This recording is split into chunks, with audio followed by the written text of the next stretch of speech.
Hi everyone, I'm Danny. Welcome to Neither Here Nor There Conversations Across. Pursuing your passion as a teacher. Hi everyone, my name is Christina, and today we have a very special guest. My childhood friend from Peru will be joining us, Majo Varela. Hi Majo. How are you? Hi, everything good? How are you? Yeah, good. And so today we want to talk to Majo. And Majo, can you tell us a little bit about yourself? Well, I live in Peru since like my whole life. This is where I met Christina at high school. Well, I'm a teacher. You knew her in high school. That's right. I have so many questions about that. Because like she is so secretive. Like she has such a history. Like what was she like? So in high school, was she like the popular girl, or was she like the nerdy girl with glasses, always studying? No glasses. No glasses. But you know what I mean. Yeah, of course. She could be a kind of like a cute nerd. So kind of like how she is now, actually. That's exactly how I see funny. her. Oh my gosh. Okay, so Majo, we've got a lot to discuss later about this one. Okay, but sorry. The conversation is about you. I want to talk to you about what you do, why you're here with us today. Yeah, tell us. What's your background story? I'm a teacher. Like I've been teaching for the past 11 years, maybe a little bit more. Wow. Yeah, like since I was like my last year of university, they give a classroom, even though you don't have like the complete experience as a teacher, but they will give you a classroom and you need to manage it. You need to learn how to do it.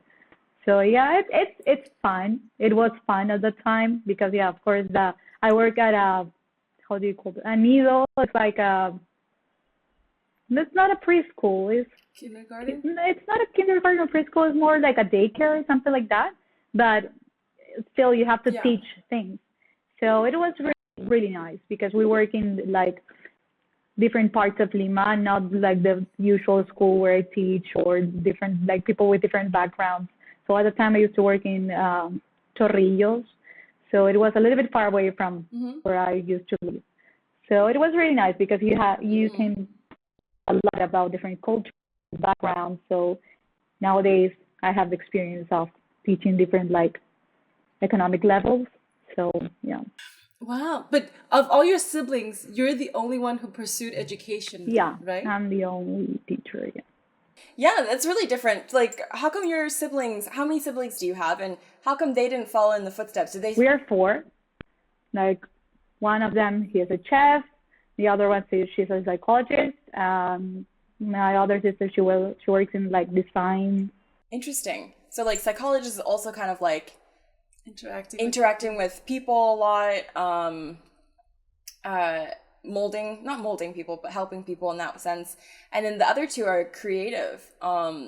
Yeah, they are following other paths. But those are things that my dad used to do. Like he always cooked at home. Like he was that kind of like a guy that he always cooked.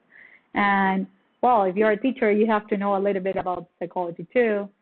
And for the design part, like graphic design, no, he doesn't know anything about graphic design. But yeah. I personally think, for example, like cooking is a bit of a creative approach. I'm wondering, do you also have that, maybe, so a lot of people always say that they feel like they can't draw or anything, but you could still like be creative if you can't draw. And I'm wondering, do you use creativity in your everyday, like I need to. School. Like yesterday I had to draw like a big lemur just because we are learning about Madagascar and everything. It's a spirit week. So we are learning about different countries. So I had to draw a lemur that it was like almost my size. So all the children were like, who did this? And I was like, me, I know how to draw. That is so impressive. I cannot draw a lemur. Wait, a lemur this size as well, like, just as big as us. Right. Oh my gosh. Wow. Majo, but did you consider other career options? There was a point in my life that actually I considered other things, but it was not because I didn't want to be a teacher. Like a few months before starting the university, I was like, no, you know what? I don't want to be a teacher anymore just because I wanted to go to the same university that all my friends were going. So I was like, I don't want to go to this place. I don't want to be by myself because there was no one that I knew at the time there. So I was like, this is not for me. But now, And then like 2 years in the middle of the career, I dropped off because I was not sure if that's what I want to do my whole life, to teach children. But then during that year, that it was like kind of a sabbatical year, but still I worked in and I didn't write books. I was like helping writing these books that are more like for classroom. Mm-hmm. Textbooks. Yeah, something like that. So it was a lot of pressure at the time you have to deliver every single week, like one chapter and the other. So for me, it was too much. So I decided to drop off university. And then I was like, okay, I need to study something during this time. So I did like I did teaching English, foreign language for children. And I also started doing like practices, like not, I don't know if practice is the word, but I started like working at our school as a teacher. Like I was a teaching assistant for the whole year. It was 2 years actually. So I had like 11 classrooms, and every single time they were calling me like, we need you in this class, and now we need you here. And I had to like run through the whole early years to check who needed help. But that helped me a lot because that was the point where I said like, okay, yes, I want this.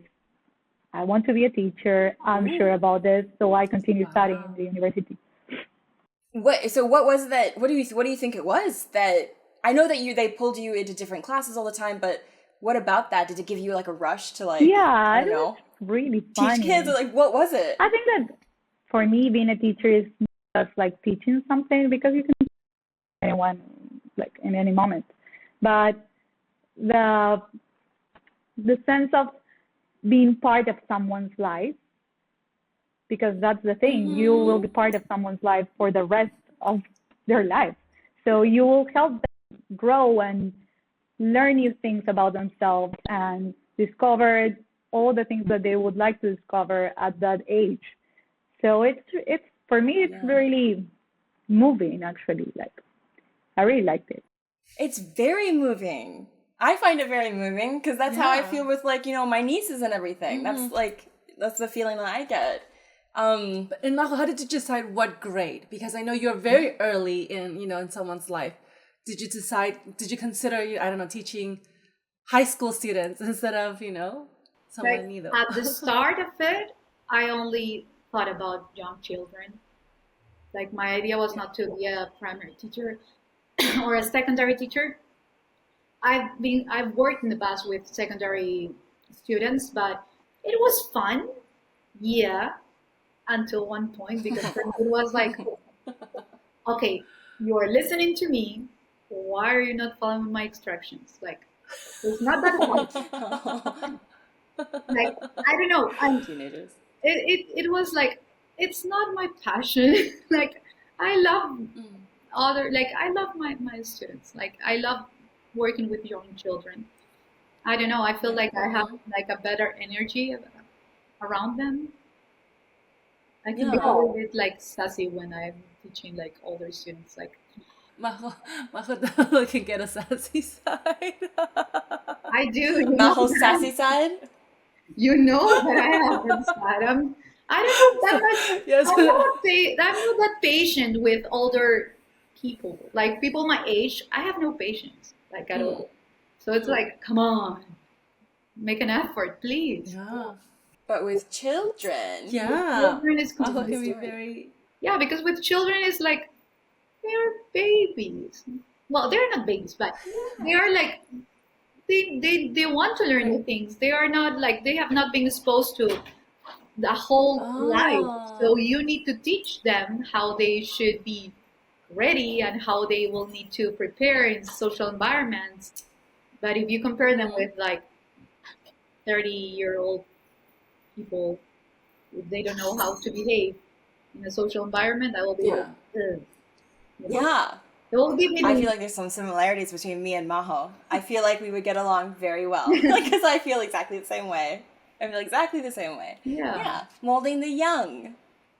It's cute. It's beautiful. Yeah. That's definitely fair. So then moving on a little bit, just to understand kind of what you think are the pros and cons of teaching, right? I feel like you've definitely had your good days, and then maybe some days are a bit more challenging.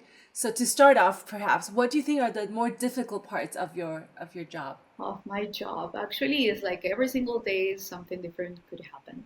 Like it's because you are not working like with the computer or with you need to fill this form and you need to work on this paper and you have like a due date. There are children, they have big emotions and they don't know how to handle those emotions.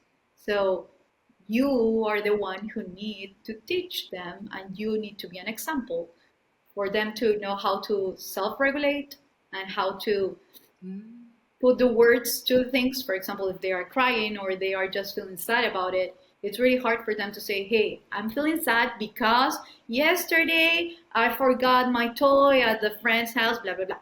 So it's hard for them to make an understanding of their own feelings. So that's the hard part. And it's the cute part too, because you are able to teach them how to process these emotions. Because they're big emotions for really young children. So it's kind of hard sometimes. Also, if you think about it, like the society, they look teachers in another way. So sometimes it's like, oh, that's great. You have a lot of months of holidays. And I'm like, yeah, can you come to my classroom and teach for an hour? Like, it's a lot. It's a lot to handle. I never thought about it that way. I've never thought about, because like the only thing, because I did my own bit of teaching, it was only very little, but the thing that I always think about is the energy level that you have to keep up, but that's just one part of it. The other part you're talking about is like help teaching them for like processing and emotional regulation, because like emotions is a very strong, it's very strong, it's very big, and when you're a kid, they're like out of proportion. So like, I never thought about that. That's a lot of energy that you spend doing that, besides everything else that you have to do. Yeah, I'm just like, I appreciate you. Thank you. I'm just like, for me, that is the hard part. Like today, it was like a rough morning because I had like 4 children crying at the same time because of different things. And it was like, okay, one was crying because he wanted to have more holidays. And it's like, honey, it's been like our week 6. We are not able to have holidays in the middle of a Wednesday. Like, it's not possible. But I get you. I'm tired too. Yes, I get you. But it's not possible. Another one, she was just crying because it was like she missed her mom. So those are the usual things for me. And they need to manage like, okay, yes, I feel sad about this, but I will make my best to have a good day and to learn something today and to make more friendships, because that's another thing. It's hard for them to make new friendships. So you need to be between them during those interactions and to model things, like to model how to ask for something or to model how to talk with another child, because sometimes they can be like really children, they don't have a filter, so they will say things as they can. So sometimes they can be a little bit rough, or they can some words are not the best words to use with another friend. So it's like, we don't say that. Maybe you could say this, and that. What do you think if, like, you need to put some words for them to model and to create a better sentence? So it's yeah. I think that for me the emotional part like is the hardest. For sure, that is definitely for sure, because very young. Yeah, and it's not just about how they feel about themselves and their world, it's also how they interact with other people's worlds. And that's a difficult task to do. Yeah. And like that must be really, because you have to adapt as well a lot of the time, because kids are different. Some kids might be more emotional and have a harder time regulating those emotions, and some it comes easier. And that must be difficult to have to like adapt constantly. To different like kids. We have a it's happening at the same time. We have a planning and we have things to do during the day. But if I see that my children at that time need another thing, I need to change things in the moment.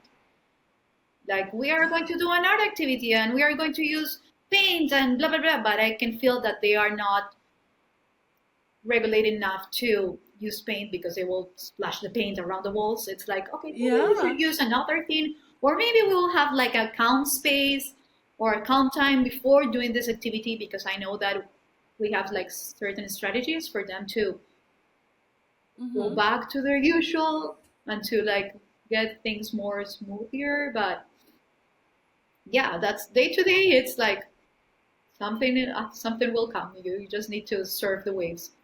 That's an interesting thing to manage because eventually they still have to do their day, right? But you rearrange everything, right? To make it flow better. There are some things that you cannot do. Like there are some things like if they have a music class, they will need to go to music class. Maybe not at the exact time, but they will need to go. So we need to check on how things are going through the days so they can manage to cope with the timetable that we have. Yeah. And then I think something Majo like probably also has to deal a lot with is because they're so young, it also means she has to deal with the family aspect of it, the parents, the things that happen at home. That also gets brought to the classroom, right? And so Majo's not only dealing with the children, but maybe the parents as well. Yeah, that is definitely got to be a thing. Sometimes that's hard too. Like I'm really happy right now because I think that with all the parents that I have had in the past and this year too, we have established like a good connection and like a good like teamwork, because we need to work as a team for that child. So it's something that you need to establish since the first meeting. So it could be hard sometimes because not every single parent is used to listen to some things that they will need to work on, or like things that they could do not better, because I think that every parent is doing their best, but they could do things in a different way, so things will go like more. They will go smoother for the child and for them too. So yeah, I think it's like I imagine myself as a parent, and someone comes and tells me like, "Oh, you need to do this better." It will be hard. Like if I put myself in the other position, it will be like, "Are you telling me what to do?" Really? So you need to be really.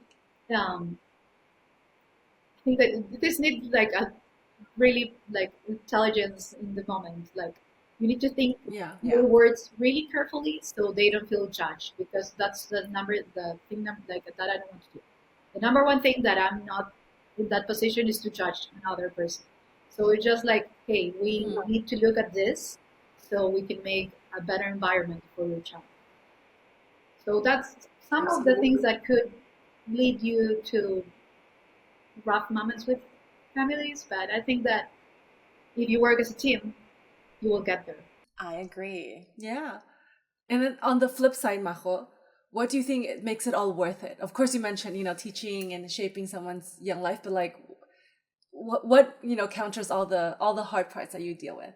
I think that their smiles, just that. It can sound cheesy, okay, but actually that's worth it. That they come to that school and they say good morning, and like they will give you a hug, or they will come really happy to school, and that parents will tell you, oh, they've been talking about you the whole day, and I'm like, yeah, thank you.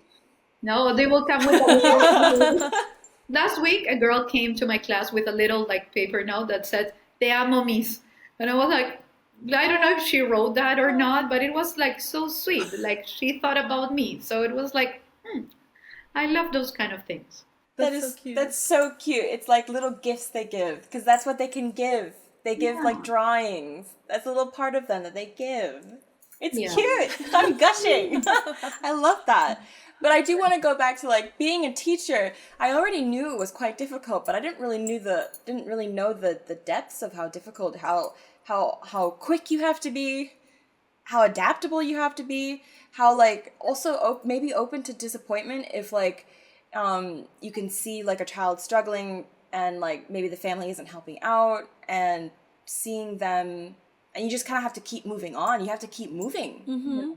Because you have other students, you have other responsibilities. Yeah, it's difficult to manage. It can be a lot. You have to like make decisions every second of the day.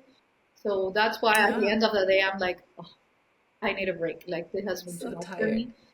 It can be, it could lead you to tiredness every single day. But I can imagine. Yeah, it's I think it's really fun.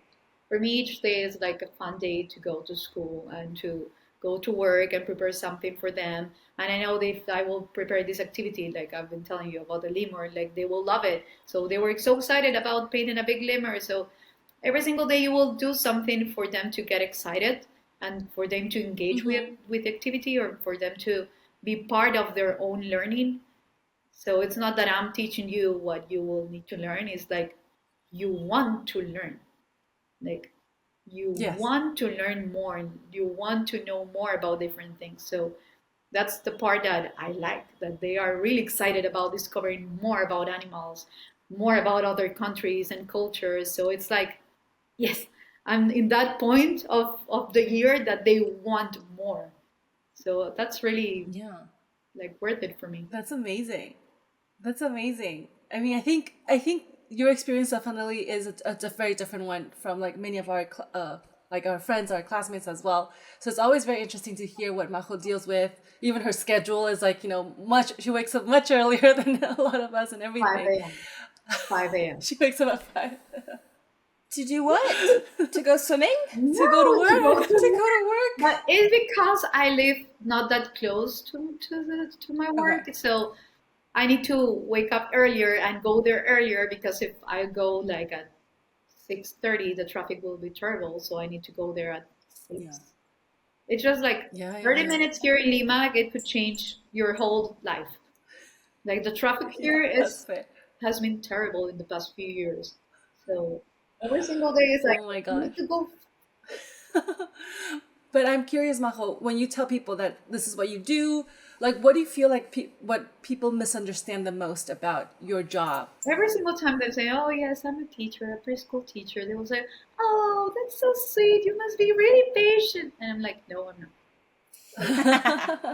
No, no, no. Like I'm patient, yes, with young children, not with you." Yeah. But like, those are the kind of things that usually someone will say, or they will say like, "Oh, your schedule is amazing. You will have all the afternoon free for yourself." It's like, yes, I do. Like I'm glad about it. But every single day waking up at 5 a.m. is not a thing that I would love to do my whole life. Right? So That's true. and yeah, they will say like, "Yeah, you have all these holidays, you have all your whole summer free, and you can do whatever." It's like, yes, I do, but go and do my job. Like go there, go to my classroom. I invite you, so you can see like it's exhausting. Like you actually need those summer vacations to just recharge. Yeah. Yeah. I can imagine. I can really imagine. I know, it's like it's like I think a lot of work, and I think in general, Majo, I feel like I don't know how you feel because you've been working in this for now more than a decade, but do you feel like do you think your community or the people you interact with like see the effort you put in, value your work, or do they feel like it's so not important? Usually, I think that I'm surrounded by people that understand my job. So it's like because my family, they do obviously. My friends, like almost a lot of my friends are teachers too. So it's like we are all in the same ship. So it's like we all know what we are dealing with. My friends that are like from other places, they will say those kind of comments that I mentioned before. So it's like, Yeah. yeah, it's beautiful, yeah. But I think it's part of the society. Like I think it's usual for you to think that you only go and play, or you only go and make drawings with them. And yeah, it's part of my day too. But it's like little children, they have big emotions, so you need to deal with that too. Yeah, and they're learning a lot, as you mentioned. I think one of the reasons why I wanted to talk to you is because I think, to your point, society diminishes sometimes kind of, I think, the role that one like yours plays. And I personally think it is a big decision for you to decide to focus on shaping the younger children, the younger generation, because it's not always super easy. It's not, it comes with a lot of stress as well, a lot of other things. So I feel like it's a some sort of sacrifice, in my opinion, as well. Yeah. Yeah. Because you're not only dealing with, children with big emotions, sometimes you're dealing with adults with big emotions too. Yeah. Sometimes, In society, right? Because a lot of people just think about, oh, this is the fault of the teachers, education system. Like, there's a lot, I feel like, that comes with it as well. That has changed a lot in the past years. Like, I remember when we were in high school, like when I was younger, if the teacher will say something to your family, it's like, oh no, the teacher, we will follow their instructions, we will follow what they are saying. But nowadays, they will like make a lot of questions if you just said like one phrase, and they will try to get more information about things that are like, I don't know if you will get this, but I can give you the information. I'm okay. But yeah, it's hardened. It has been hardened in the past few years. I think that it all changed when the pandemic started because a lot of the families were involved in the classrooms. I teach for 2 years, like it was not so Remote, neat, yeah. I think. Like your choice was 2 years of, it's a lot. 2 years of your life teaching in this way, it was a lot for young children. Like the contact, and I needed too. Like it was too much for me too. And I think that those 2 years make the families engage more with their children and more with their own like learning. But it get to a point that the parents want to know every single thing and every single aspect that you're doing inside of the classroom, and it's like, okay, I can give you all the information, but I don't know what you are going to do with this information. Like, I can tell you my whole planning of the whole year. Here you are. If you like to read it, that's great. But not a lot of families are like would like to know everything. But do you now appreciate more effort, or do you think now it's just over, like too much? People are trying to know too much about it. It's like we're in like you're in between of those. So there are some like families that really appreciate your work, and they are like, oh my god, I know how you do this. Like I will die if I have 25 children in my house the whole day. And there are other families that sometimes they think that they can do a better job than us, and it's like, okay, thank you for your information and thank you for your comments. I will try to consider them somehow. Like you can have a little bit of, I think that in every single job you will have that. People will like appreciate what you are doing, and people will say like, oh, you could do it better, or I can do it better than you what you are doing. So it's like that's usual in every single career, right?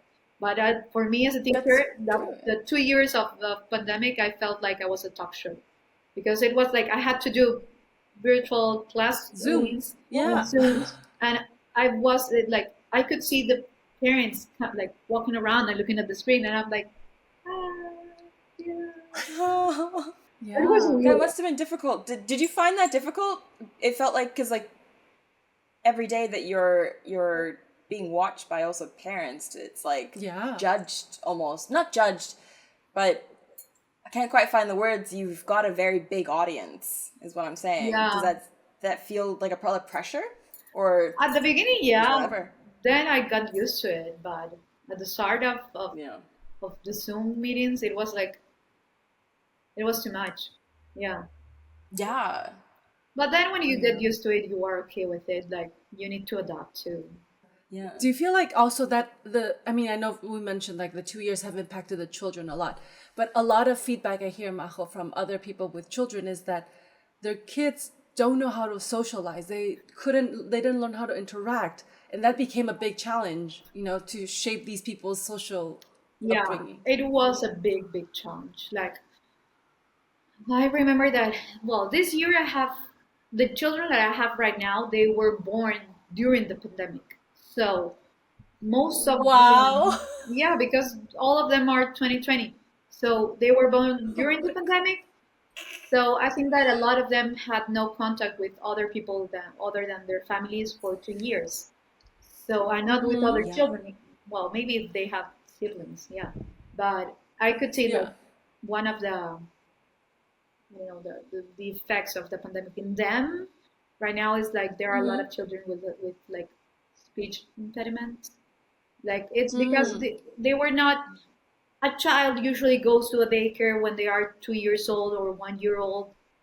So they will have Yeah. contact with other children from the same age, and they will like talk and interact, and they will listen to a teacher, and they will know like the how like a routine of like school will work. And I can see that it has been hard for some of them. And Mm-hmm. the social skills, we need to work a little bit more on each one of them, because Mm-hmm. yeah, I mean, Mm-hmm. each family had their own routine and their own life, but still for 2 years, at least here in Yeah. Peru, we were not allowed to have contact with other people. So it was a Yeah. lot. Yeah. Wow. Like that definitely, shapes a lot of like the incoming class and like, kind of how their upbringing is and everything. And I think just beyond that one case, of course, of like the pandemic, Majo, just bring it up to like a broader, since you actually get so firsthand of like the younger generation, like what do you think is something that maybe we as society should be doing a bit more, like working on, to help shape these children? I think that's something that you can see right now, like a lot, is that they don't have patience, like young children. There is something that we are as adults. If a child Mm-hmm. cries, you will try to give them whatever he or she Yeah, needs. to soothe them. Yeah. So Yeah. it's something like, in Spanish you will say inmediates. Like they are used to things Uh-huh. to go at the if they cry, you will need to do Yeah. something for them to stop. So it's like Yeah. actually they need to deal with those emotions, and they need to learn what they are feeling, and they need to establish like a routine at home for them to understand, yes, I'm feeling this way, yes, I can cry, it's okay to cry, but I need to say what I need and what I want at this time. So I think that a lot of Mm. families can will need to work on that, and like in the future and right Yeah. now too. And we have like a lot Yeah. of And children that are the nannies are around, and the nanny job will be for to be with the children to give them what they need at the specific time that they need it. So they need to learn that they need to wait a little bit too. So it's something that I think it will be great for children to work.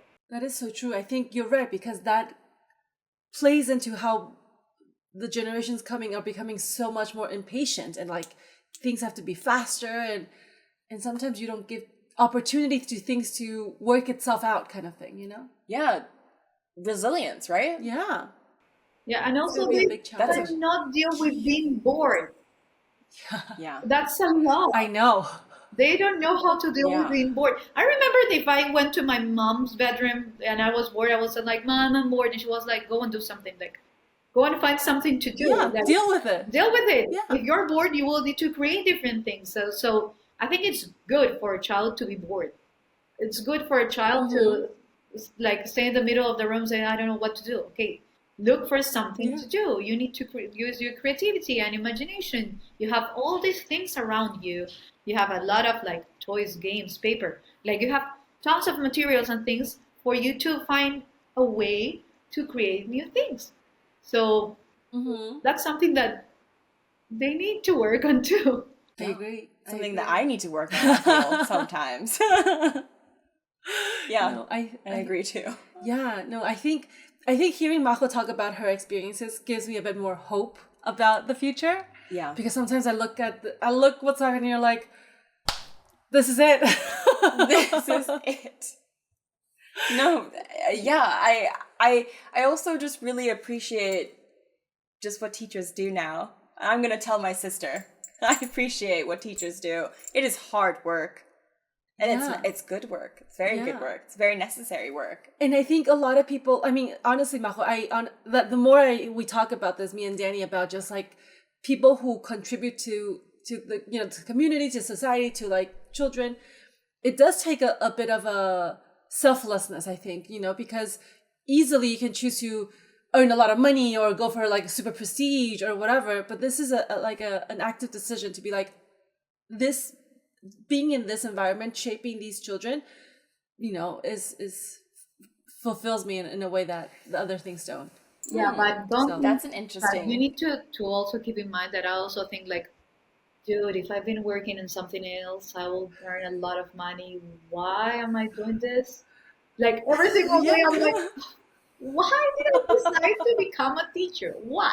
And then I'm like, okay, yes, I know why. But every single day, I'm like, dude, I have a lot of Yeah. degrees. I should earn more money. But that's the thing. That's also a thing in a lot of countries that teachers are not well paid. So I know. that's a lot too. I So know. it's Like like, it it makes me kind of sad, to be honest, because you play such an important role in people's lives, to be honest. Like when I Yeah. think about, we were talking about like the firefighters, but like these people are really giving up a lot of themselves, their times to for the greater good for the community, and we as society don't value it as much, which is sad. Which doesn't make any sense sometimes to me. Yeah. Doesn't make any sense to me. That's why we wanted to talk to you, Majo, so we can tell the world we gotta do better. please, please do. Yeah. Yeah, no, but I think that's fair that you say it, that it is a decision that you have to consciously make every day. It's not saying, oh, these people are, like, oh, this is so easy to make a decision. It is a decision, right? You could be doing something else and you're choosing to do this for everybody else. Yeah. I have a question though. Yes. I have a question.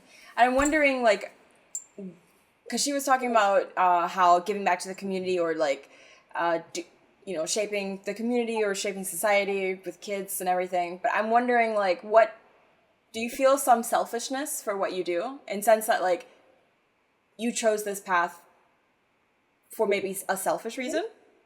Do you know what I mean? Like, why did you choose the path? Like, why, like, for you, for yourself, For myself, I don't think it was like a decision about how much money I will get. No, definitely not. Definitely There not. is not that such thing here. At least not here. I know that there are a lot of teachers. Like I work right now in a school that is an international school. So we have a lot of teachers from Yeah. different countries. And I know nowadays that that's a possibility for me to go and work in another country, and you will get good money.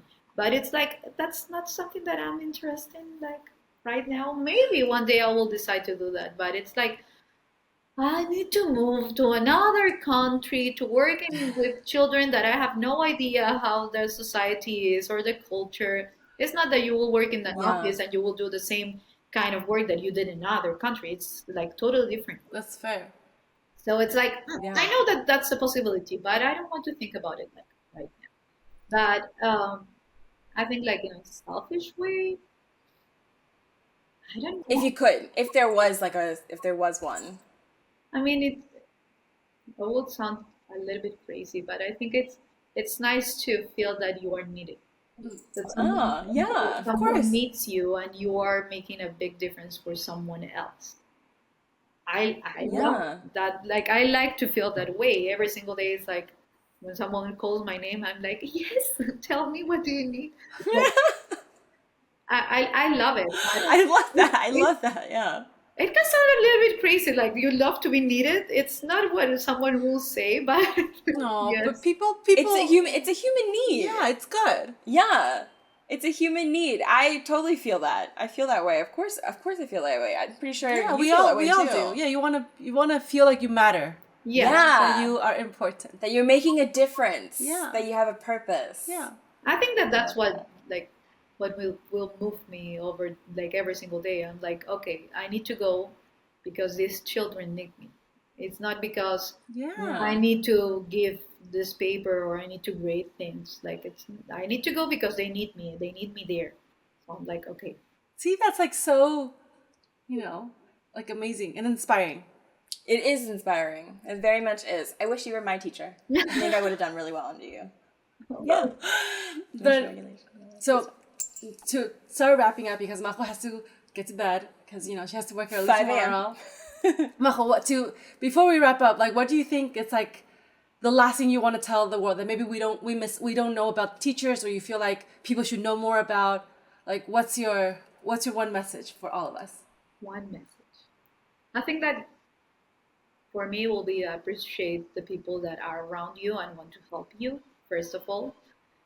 Not only me as a teacher with families or with children, like with other teachers too. I think that we need to work as a team, like all of us. We can help each other. We can help each other, like dealing with different children, dealing with different like cases. Like it can be hard. So it's okay to ask for help. First of all, like you are not showing like that you are weak if you ask for help, and it's okay like for families or for society to understand that we are doing our best. And sometimes you can feel that our best is not enough for you, but we're here to work on it, and we'll keep doing it. Thank you for sharing that. I think that's really important as well. And I think, and I hope, because again, from a very cynical perhaps perspective, it feels like the world is becoming more self-centered and people are not thinking this like working as a team, this bigger thing. So I hope, you know, after Majo, there's still more people who are wanting to pursue the same path. I hope so. But anyway, well, thank you so much, Majito, for your time and for the call. It's so great to see you. And I'll talk to you soon. Bye, Majo. Lovely meeting you. Thank you. Bye. Good night. Bye. Okay. Christina. Dannie. What do we think? I love this conversation for me personally because even though I've known Majo for so long, I feel like sometimes you don't get into these like very deep conversations with your friends. Stop looking at yourself. Just making sure that I'm on point for the viewers. But yeah.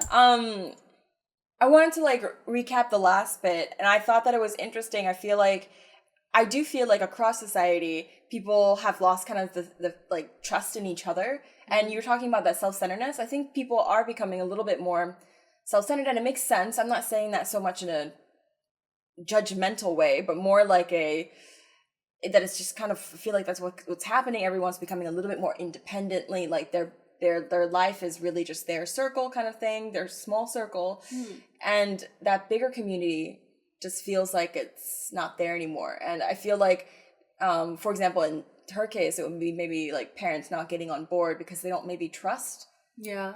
Because why would they trust? But for me, it's even like also her point of like people no longer or respect their opinion less because now everyone feels like, oh, we can do so much better, right? And I think when we were growing up, at least like, oh, at least in my experience, like the teacher said this, like this is like, you know, the right way and whatever. You don't necessarily go around challenging this figure, you know? Was it the baby boomers that gave birth to our generation and just created a whole bunch of people that just like to challenge? I don't know. Like, I don't know what it is, right? And for good or for bad, I understand sometimes you, of course, not you need to. But I think overall that, in my opinion, kind of also takes away a bit like the recognition or the effort, like the people who want to make change, you know? Of course. And it, you know, like earlier in the episode, you said it for me. You said, these people, teachers, are the ones shaping the next generation. They're the one teaching them how to be social, how to emotionally regulate half the time, right? Yeah, they spend more time in school. Often spend more time in school than with their parents. Yeah, and so it's mind-boggling to me as to why we don't like put more value on this job, just like in general, and not to mention like all the different small things that she does in a day, the adapting that she has to do to different people, to parents, to like tasks that they have to do. It's a difficult job already, but if you take that away, again, it goes back to you're raising the next generation. Yeah. And that is a very important job. Especially at that young age, like, you know, a lot. Yeah. I'm sure a lot of us had teachers who like said one thing or another that really is ingrained in us, you know? So I think. So what is your theory as to why that's kind of happened? I don't know. I think in general, this goes back to the reason why we're doing this season. Like, I think the value, what we value, what we give respect to, what we think is important has shifted. I think of course, people sometimes say also, like, if you can't do, you teach, right? Like, people make it seem like it's such a easy thing to do. It's such a backup option in life. You know what I mean? They do. And I think just by having that perspective might just degrade the value you put into it. Yeah. So I think that's kind of a little bit where we might be headed. Also, I think because in a world maybe we value more money or success in other ways, the fact that, you know, this job is not that well paid or whatnot, people might just view it less worthy. I think that's a great observation as well. And I have to go talk to my sister and really appreciate her because she is a teacher. And it is a difficult job. Shout out to Danny's sister. Yeah. And we know she watches this podcast, so we gotta make this real for her. But yeah, so I think that's I think that's something that I think we should do better.